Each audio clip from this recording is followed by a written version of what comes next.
Hi friends, అప్కమింగ్లో ఏం జరుగుతుందో video ద్వారా తెలుసుకుందాం. సీరియల్లోకి వెళ్తే అహల్య భానుమతికి మాట ఇస్తుంది. అందరి ముంగట భానుమతి అహల్యని అడుగుతుండగా అప్పుడు గౌతమ్ నీకేం కావాలో చెప్పే ముసలి నేను చేస్తానని చెప్పేసి అంటుంది.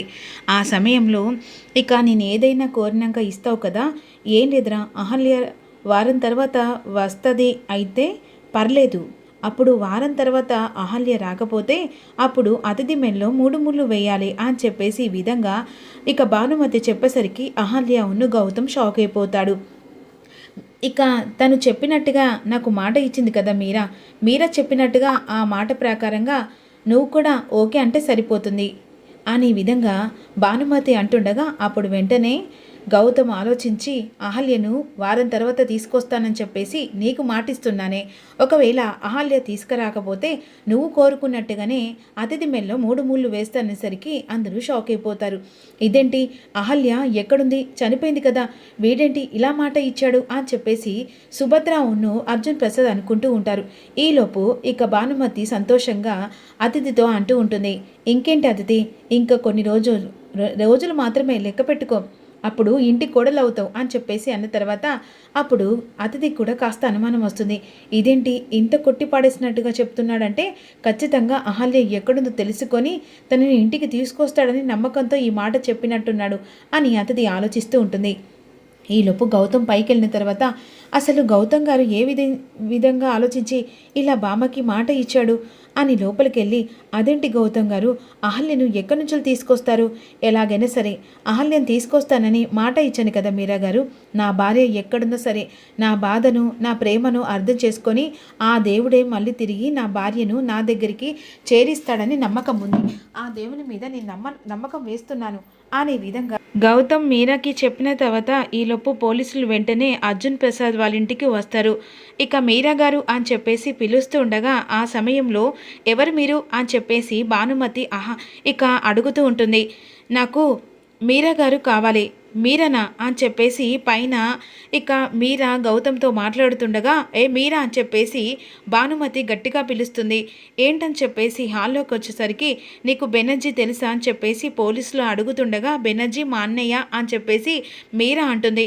మీ అన్నయ్య ఇక పెద్ద ముఠాతో వెనకాల చాలా నడిపిస్తున్నాడు, అంతేకాదు టెర్రరిస్టుతో కూడా సంబంధం ఉంది, అలాంటి వాడు మాకు పరారీలో ఉన్నాడు, కాబట్టి నువ్వు బెనర్జీవి చెల్లెవి కాబట్టి నిన్ను అరెస్ట్ చేయడానికి మేము ఇక్కడికి వచ్చాం, నిన్ను అరెస్ట్ చేస్తే ఆ బెనర్జీ గాడు మాకు రెడ్ హ్యాండెడ్గా దొరికిపోతాడు అనేసరికి వెంటనే మీరా షాక్ అయిపోతుంది. మీరు నన్ను అరెస్ట్ చేయడం ఏంటి, నేను ఇక అతని సొంత చెల్లె కాదు, నేను ఆ ఇంట్లో ఉంటున్నాను అంతే, ఆ ఇంట్లో ఉంటున్నావా లేదా అని పక్కన పెడితే అతను టెర్రరిస్టులతో సంబంధం ఉంది కాబట్టి నే కూడా అందులో వాటా ఉంది కాబట్టి నేను అరెస్ట్ చేస్తున్నాం అని చెప్పేసి ఈ విధంగా అంటుండగా, ఏంటి ఎస్ఐ గారు మీరు ఇక మీరను అరెస్ట్ చేయడం ఏంటి అని ఈ విధంగా అంటుండగా, ఏం మాట్లాడుతున్నారా, వాడు పెద్ద ముఠాలో కలిసిపోయాడని చెప్పేసి టెర్రరిస్టుతో ఉన్నాడని చెప్పేసి పోలీసులు చెప్తుండగా వాడి చెల్లెని అరెస్ట్ చేయరా, అయినా తన గురించి నీకెందుక అంతలా గాబరపడుతున్నావు అని అంటుండగా, అది కాదు బామ్మ, తను ఎలాంటి తప్పు చేయదు, నాకు తెలుసు కదా అని విధంగా ఇక అర్జున్ మరోవైపు ఇటు గౌతమ్ కూడా నచ్చ చెప్తుండగా, ఏంట్రా తను వచ్చి 2-3 రోజులు కాలేదు, అంతనా తనేదో మీకు సొంతమైనట్టుగా అంతలా తపన పడుతున్నారు, ఏ ఆడపిల్లైనా ఇక సొంతం కావాల్సిన అవసరం లేదు కదనే, అయినా ఆ పిల్ల ఎలాంటిదో మనకు తెలుసు కదా, ఎస్ఐ గారు మీరు పొరపాటు పడ్డట్టున్నారు, ఆ బెనర్జీని అరెస్ట్ చేయండి, వాంతో నిజం చెప్పించండి, కానీ ఒక ఆడపిల్లని అరెస్ట్ చేస్తే ఎంత పరువు పోతుందో కనీసం మీరు అర్థం చేసుకోండి సార్, మాకు ఏ ఆధారం లేదు సార్, తనని అరెస్ట్ చేస్తేనే మాకు ఉన్న ఆధారాలు దొరుకుతాయి సార్ అని విధంగా పోలీసులని అరెస్ట్ చేయబోతుండగా, ఒక నిమిషం ఎస్ఐ గారు, తను బెనర్జీ చెల్లెలు కాదు, నా భార్య అహల్య అని చెప్పేసరికి అందరూ షాక్ అయిపోతారు.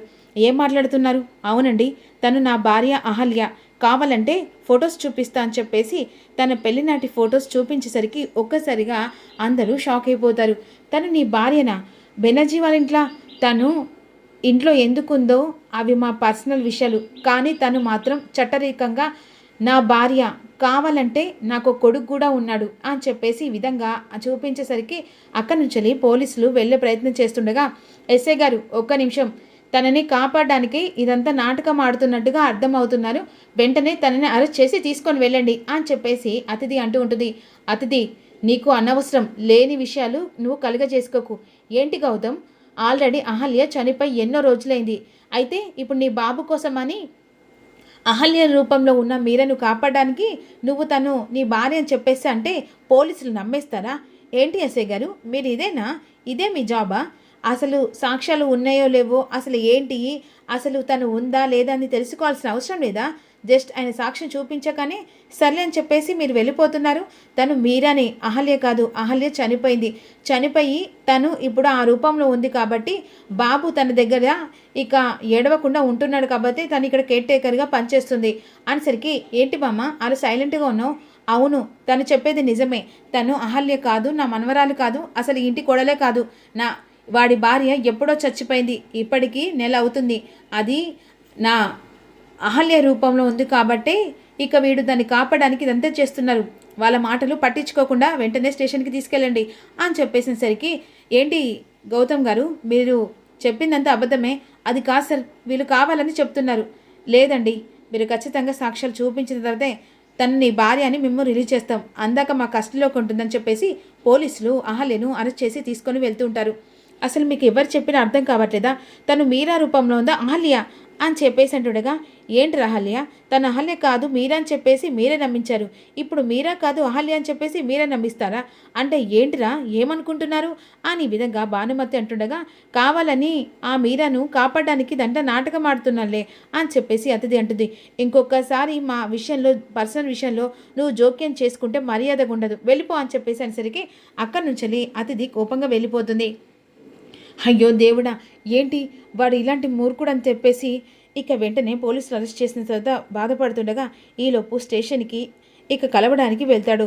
ఆ సమయంలో మీరు నిజంగానే మీరా గారా అని చెప్పేసి అంటుండగా అప్పుడు ఏం చెప్పాలో అర్థం కాదు. మీరు మీరా కాదని తెలుసు, ఇక నా భార్య అహల్య అని తెలుసు. ఆ రోజే వాని గురించి నేను తెలుసుకున్నాను. వాడు పెద్ద ఇక నీ వెనకాలండి నాటకం ఆడించి ఇదంతా నేను నమ్మించడానికే వాడు నిన్ను టార్గెట్గా చేసుకున్నాడని తెలుసు. కానీ ఇప్పుడు మిమ్మల్ని ఎలా బయట తీసుకురావాలో అర్థం కావట్లేదు అహల్య అని అంటుండగా, నేను అహల్యను కాదండి మీరాను. ఇంకా నన్ను నమ్మించి మోసం చేయాలని చూడక అహల్య. నువ్వు మీరా రూపంలో ఉన్న అహల్యవని తెలుసు, నా భార్యవని తెలుసు. నేను ఆ రోజు ఎందుకు కాపాడనంటే నువ్వు భార్యవని తెలిస్తే నిన్ను అందరూ బయటికి గెంటేస్తారని నా భార్య రూపంలో మీరా ఉన్నవని చెప్పేసి నిన్ను నమ్మించి ఆ ఇంట్లో ఉంచాను. అలా అని చెప్పేసి ఇప్పుడు నేను నా స్వార్థానికి నువ్వు నా భార్య కాదని చెప్పేసి వదిలేస్తానా? నేను ఎలాగైనా స్టేషన్ నుంచి బయటికి తీసుకొచ్చే బాధ్యత నాది అని విధంగా గౌతమ్ బాధపడుతూ ఉంటాడు. అప్పుడు గౌతమ్కి నిజంగానే నేను మీరని కాదండి అహల్యనే, పరిస్థితుల బట్ట ఇలా మారాల్సి, అసలు నువ్వు ఇదా ఎందుకు నాటకం ఆడావు, ఇంట్లో నుంచి వెళ్ళాల్సిన కారణం ఏంటి అని విధంగా గౌతమ్ నిలదీస్తూ ఉంటాడు. అప్పుడు ఇక అహల్య ఏం చెప్పాలో అర్థం కాదు. దీని వెనకాల ఏదో ఉంది, నువ్వు చెప్పడానికి ఆలోచిస్తున్నావంటే నువ్వు చెప్పకుంటేంటి, నేను తెలుసుకోలేనా?